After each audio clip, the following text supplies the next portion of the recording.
Yes, nkulamusizaako nnyo oli ku Yugi Update TV. Amagye g'eggwanga erya Democratic Republic of Congo okusinziira ku kiragiro ekyayisiddwa Ssaabaduumizi w'akabinja akabayeekera aka M23 yabadde awadde essaawa 48 okuba nga amagye g'e Congo, amagye ga Democratic Republic of Congo agabadde gali mu kulwanyisa akabinja kabayeekera aka M23 obutakusobola kubanga beexpandinga kwongerayo territory zaabwe kuwamba kibuga Goma.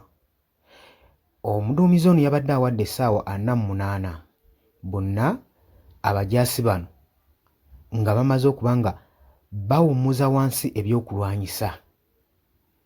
Era bwe njogerera essaawa zayiseeko, era abajaasi b'eggwanga erya Democratic Republic of Congo balabiddwako mu ngeri ey'ekimpowooze nga basala endinga nga bawaayo emmundu zaabwe ebyokulwanyisa byabwe nga bawaayo ammunisozi zaabwe eri abayeekera bano aba M23 kubanga kati ssaawa zino be bakontrolinga ekibuga ekikulu Goma mukwano gwange ali eyampuliriza.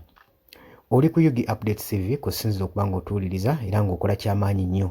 Gw'ayagala otweyungako nagambye ekkirira wansi waliwo ekigambo subscribe kikooneko ojja kuba osula bulungi nnyo twegattako.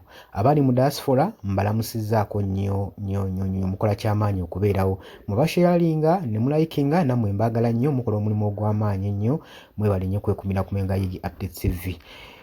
Okusharinga kirungi kubanga tulina baganda baffe abakolera mu bitundu ebyo kati kiba kirungi n'oba nga asobola okuba nga ategeera amawulire ne information egenda mu maaso mu East Africa mukwano gwange ali kubanga bali bannyinaffe baganda baffe. So mu ngeri yonna ekiri ewaabwe kyanditabaala, amanyi ekiri atabaala kye kirya ne gwaleseeka. Kakati okusinziira ku lutalo olunyiikidde olugenda mu maaso, omuduumizi w'amagye w'akabinja ka M23 akagambibwa nti nno kafujjirira ne gavumenti y'e Rwanda wadde nga Paul Kagame ye yavaayo n'abyesambajja n'abyegaana, yabadde awadde essaawa 48 okubeera nga amagye g'eggwanga erya Democratic Republic of Congo gamaze okuba nga gasirandiringa ammunisozi zaabwe ebyokulwanyisa byabwe eri ab'akabinja kano aka M23 era kati bangi batandikiddwako okulaba nga bali mu kuwaayo byakulwanyisa byabwe.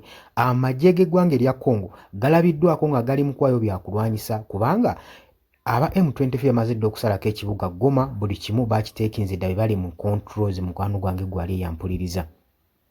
Buli kimu be bakirina mu control. Bataddewo etteeka teri flight n'emu ekkirizibwa kubanga ekolebwa ku kisaawe ekikulu ekya Goma. Teryekkirizibwa kubuuka, teryekkirizibwa kugwako. Si kyo kyokka, bataddewo n'obukwakkulizo obulala. Activities zonna ezibadde zigenda mu maaso nga zikolebwa ku nnyanja zonna ziwereddwa, zistopingiddwa. Era ab'akabinja kano aka M23 bataddeyo endowooza yaabwe nga bagenda mu maaso n'okuba nga bagumya bannansi.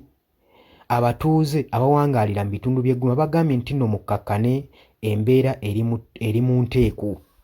Babagambye nti embeera eri mu nteeko. Ne kati wano osaasirira abantu bano tolina ngeri ki gy'oŋŋumyamu gwe aŋŋumya ng'obadde oyeekera ate gavumenti yange n'ogamba nti nno kati gwe you are taking control nti ffe tusigale nga tuli kaamu era emirembe weegiri. Kati kibanga kitwala nti nno muli mbuzi ne muyingiramu omusege ne gubagamba nti nno embeera eri nteeko temufaayo buli kimu kiri over control. Gulooza ki ekiyinza okuddira gye bujjako mu maaso eyo? Kakati abatuuze b'eggwanga eryako nga bawangwalira mu bitundu ebyo ebya Goma ne mu territories ezo kakati nno bwe buzibu bwe bali mu ssaawa zino. Naye abaduumizi b'akabinja ka M23 babagambye nti nno mukakkane embeera eri mu nteeko, buli kimu kiri under control. Buli kimu kiri under control.